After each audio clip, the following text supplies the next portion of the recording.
Bonjour à tous, on va préparer la semaine du lundi 1er mai 2023 en étudiant le contexte graphique des marchés financiers avec les figures chartistes du moment, figures que vous pouvez étudier gratuitement dans nos deux formations gratuites, la formation débutant et la formation confirmée sur notre site internet arttrade.com ou sur notre Discord. Sur le BTC USD, on avait toujours notre drapeau qui avait atteint son objectif H, un repli est apparu, il y a eu une réaction et on voit qu'on oscille dans un canal parallèle.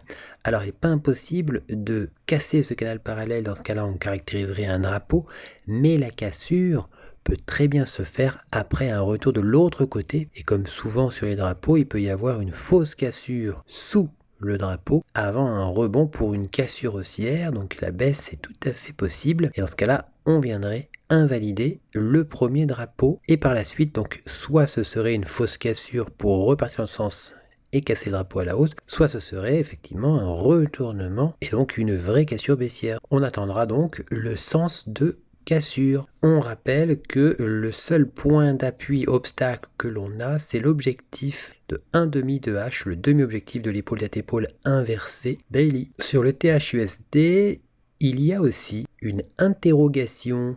En effet, il y a conflit entre l'épaule tête-épaule. Cette épaule tête-épaule a cassé à la baisse, mais on a réintégré le dessus de sa ligne du coup. Cela dit, on est toujours à l'intérieur de l'élargissement symétrique. On pourrait très bien finir par recasser cette ligne du coup d'épaule tête-épaule et partir à la baisse en contre-attaque de l'élargissement symétrique. Dans cette vision, on a le biseau d'élargissement ascendant qui avait cassé à la hausse, mais il y a eu un échec de la cassure haussière et une réintégration du biseau d'élargissement ascendant. De plus, c'est aussi une réintégration de ce plus haut majeur qui a échoué à sa cassure, on est revenu en dessous et on forme donc une épaule tête-épaule qui casse à la baisse. Et même si on est revenu pas loin de son niveau d'invalidation, eh bien on est toujours sous le plus haut majeur. On pourrait très bien invalider l'épaule tête-épaule et refaire un repli aux abords du plus haut majeur pour réintégrer l'élargissement symétrique qui lui avait cassé sous le plus haut majeur. Et même si on a fait une incursion au-dessus, on a eu un repli marqué. Le retournement est tout à fait possible. On pourrait venir sur le support du biseau d'élargissement ascendant pour finalement le casser à la baisse. Ce n'est pas improbable. Sur le LTC USD, on a toujours levé bottom. Celui-ci avait cassé à la hausse. On avait formé un triangle rectangle, on avait atteint son objectif. Repli et regardez, on forme une épaule, tête-épaule. Quand on fait la parallèle à la ligne du coup probable, eh bien, on trouve un point à gauche et un point à droite. C'est la ligne des épaules d'une épaule tête-épaule imaginaire pour le moment et qui sera caractérisée seulement s'il y a cassure baissière de la ligne du coup. S'il y avait effectivement cassure baissière de la ligne du coup, le V-bottom pourrait alors être contre-attaqué. Pour le moment, on est toujours au-dessus de la ligne du coup du V-bottom. En daily, on pourrait éventuellement rejoindre l'objectif H de l'épaule tête-épaule inversée, mais il est vrai qu'un retour sur la ligne du coup n'est pas impossible. Sur le marché du gold en H1, on avait donc un triangle symétrique, on avait cassé ce triangle symétrique. Quand on fait la parallèle au support, on trouve la ligne pointillée, on a trouvé un point de correspondance sur cette ligne, donc on est dans un canal parallèle même s'il y a des incursions. Et on casse ce canal parallèle à la baisse. Toutefois, en cassant ce canal parallèle à la baisse de façon assez hésitante finalement, eh bien on s'aperçoit que l'on a formé un drapeau. Celui-ci casse à la hausse. Et donc on pourrait repartir sur le plan théorique chartiste à la hausse, notamment vers l'objectif H du triangle symétrique, mais aussi l'objectif H du drapeau. Toutefois, il y a une ligne qu'on pourrait très bien rejoindre, cette ligne marron ici, cette ligne, on pourrait la rejoindre. On le voit en daily, il s'agit de la ligne du coup d'une tasse avec anse. Il n'est pas impossible effectivement de rejoindre cette ligne du coup. Donc soit le drapeau que l'on a repéré fonctionne et on se précipite sur les plus hauts, c'est notre scénario du moment.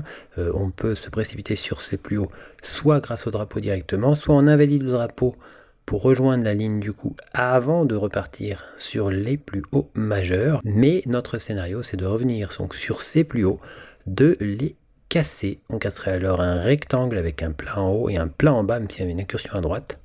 Et le but serait progressivement de rejoindre un demi de H du rounding bottom. On est revenu au-dessus de la ligne du coup de ce rounding bottom. Sur le silver en daily, eh bien on est en train de se jouer de la ligne du coup de la tasse avec anse, avec un scénario simplement de pullback rebond sur cette ligne du coup pour potentiellement rejoindre toujours ce plus haut et venir donc invalider le biseau d'élargissement à son angle droit d'origine qui serait alors contre-attaqué par la tasse avec anse. Sur le WTI, on a un V-bottom bleu qui avait cassé à la hausse. On a aussi un V-bottom marron qui avait aussi cassé très ponctuellement à la hausse. Mais regardez, on a trouvé une ligne oblique. Quand on fait sa parallèle, on trouve une correspondance, 2 points aussi. On est dans un canal parallèle.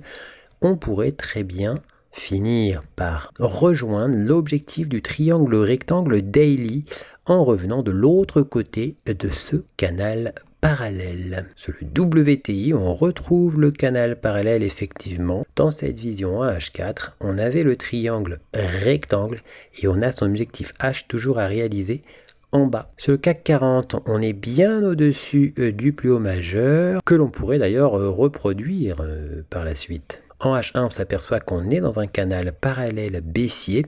Si ce canal parallèle baissier cassé à la hausse, eh bien alors on caractériserait les critères d'un drapeau, mais on est toujours dans le canal parallèle. Il pourrait très bien y avoir une rechute pour revenir sur l'ancien plus haut majeur. En daily, on s'aperçoit qu'on est au-dessus du demi-objectif H du double creux, mais attention, autour de ce demi-objectif H du double creux, il peut y avoir des replis notoires assez fréquemment tout de même. Cela dit, on a pris appui sur l'ancien plus haut d'après cassure, prise d'appui ici, on pourrait très bien repartir à la hausse et s'orienter vers l'objectif H du double creux. Sur le marché du DAX, on a franchi un biseau d'élargissement descendant, celui-ci a cassé la hausse avant le week-end. Rappelons qu'on a toujours l'objectif H de l'épaule tête-épaule inversée à réaliser potentiellement. Sur le DAX, en daily, on pourrait se précipiter aussi sur l'objectif du biseau descendant. Rien de particulier sur le marché du FTSE, à part que l'on pourrait se rapprocher des plus hauts majeurs. Une incursion sous la ligne du coup de la tasse avec anse avant de réagir à la hausse de façon très marquée.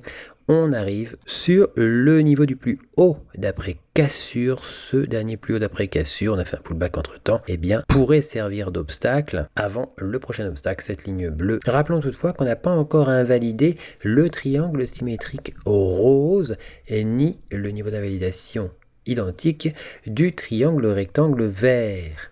On pourrait par la suite donc finir par l'invalider, mais si le plus haut d'après cassure de la tasse avec anse résistait, eh bien on pourrait repartir à la baisse, ce n'est pas impossible. Sur le S&P 500, on a cassé un drapeau, on a fait un petit pullback dessus retour donc sur le drapeau avant de partir à la hausse. On a franchi des plus hauts majeurs, par contre on arrive sur le plus haut du drapeau qui peut faire obstacle. On s'aperçoit que l'on a toujours l'épaule tête-épaule inversée et que l'on est repassé au-dessus de sa ligne du coup.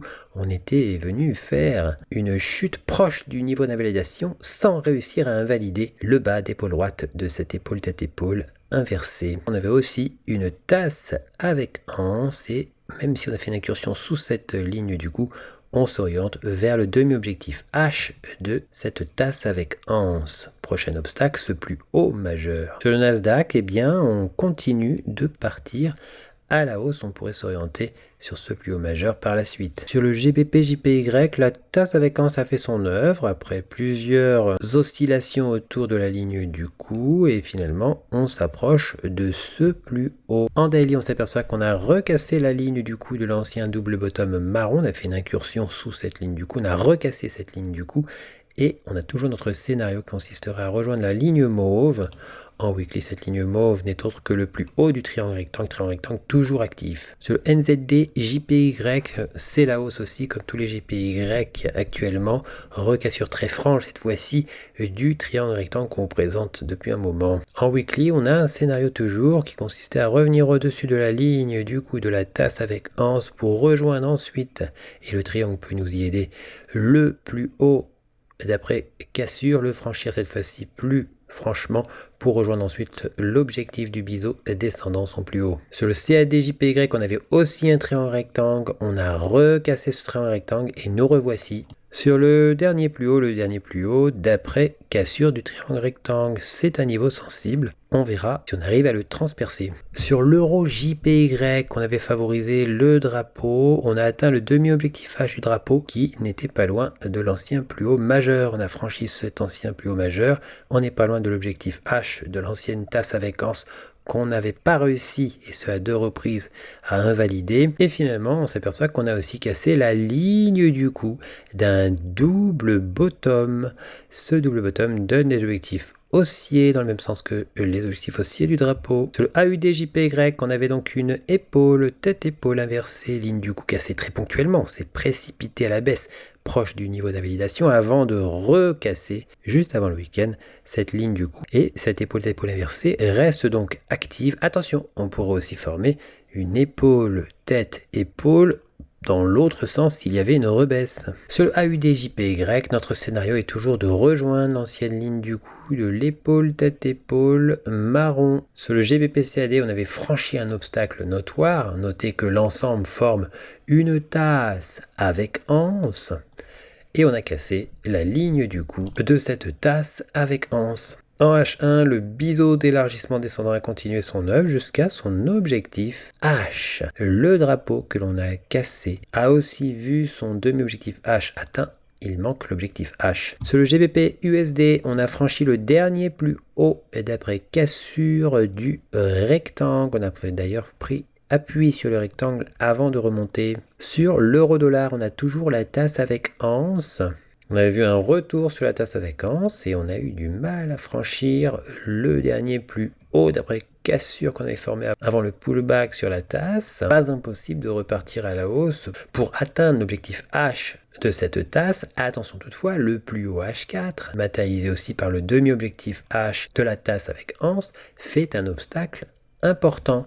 On voit d'ailleurs une fébrilité puisqu'on n'a pas réussi à franchir durablement le plus haut d'après cassure. En weekly, on s'aperçoit qu'effectivement, ce niveau sensible se trouve un peu à l'intérieur du triangle symétrique, mais on est toujours dans un scénario de pullback potentiellement sur le triangle symétrique pour rebondir dessous et partir à la baisse vers les objectifs chartistes du triangle symétrique. Sur le AUD-CAD, le triangle rectangle qui avait cassé, voit une rebaisse. On n'est pas loin du niveau d'invalidation qui est le plus bas de ce triangle rectangle. On a un scénario sur le AUD-CAD, soit on franchit le dernier plus bas d'après cassure, on n'est pas réussi à le franchir une première fois, soit on forme une épaule, tête, épaule pour finalement partir dans le sens de l'épaule, tête, épaule que nous avions déjà repéré auparavant. Le triangle rectangle, quant à lui, pourrait toujours proposer une contre-attaque de l'épaule tête-épaule. Cela dit, on a privilégié sur le AUD-CAD la formation potentielle d'une épaule tête-épaule pour finalement repartir dans le sens de la plus grosse épaule tête-épaule. Sur le USD-CAD en H1, on a repéré un V bottom et on a fait après la cassure un retour sur la ligne du coup de ce V bottom. En H4, le V bottom prend appui sur une ligne oblique à 1 point, 2 points, 3 points. On n'a pas réussi à venir invalider le plus bas du drapeau marron ni le plus bas du drapeau vert. Ce drapeau vert qui a toujours des objectifs haussiers, notamment le plus haut du drapeau qui est assez confondu avec l'objectif H du triangle symétrique daily. Sur le CAD-CHF, on a formé une tasse avec anse à un endroit remarquable. Il s'agit en H4 de l'objectif H du triangle rectangle. Sur les objectifs H, il peut y avoir des retournements. La tasse avec anse nous propose une idée de retournement justement. Et donc on a réalisé et terminé l'objectif du triangle rectangle. Sur le GBP-NZD, on hésite toujours autour de ce plus haut majeur qui est le dernier obstacle avant l'objectif H de la tasse avec anse. Sur l'euro AUD, on a réalisé l'objectif H de l'ancien double creux, mais aussi l'objectif H du double bottom mauve. Sur le USD-JPY, si on avait une remontée encore plus marquée, on pourrait casser la ligne marron qui serait alors la ligne du coup d'une épaule, tête, épaule inversée qui pourrait alors contre-attaquer le V-top.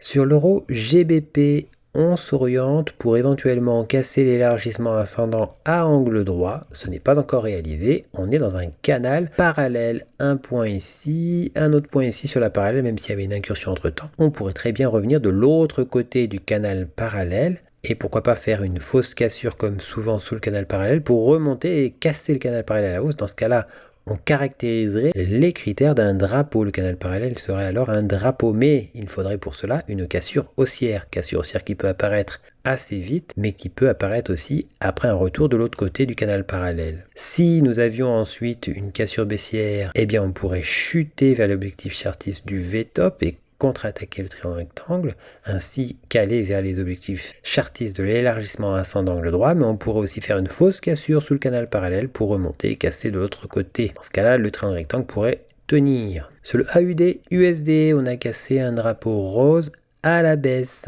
En daily, on avait aussi le drapeau mauve. On pourrait rejoindre le support de l'ancien élargissement symétrique. Mais attention, une remontée et une cassure de la ligne marron matérialiserait alors une épaule tête-épaule inversée. Sur l'euro CHF, toujours une hésitation, eh bien on aurait une épaule tête-épaule si on cassait la ligne du coup. Pour recevoir gratuitement les nouvelles figures chartistes en notification, vous allez sur le site internet, vous cliquez sur Analyse VIP.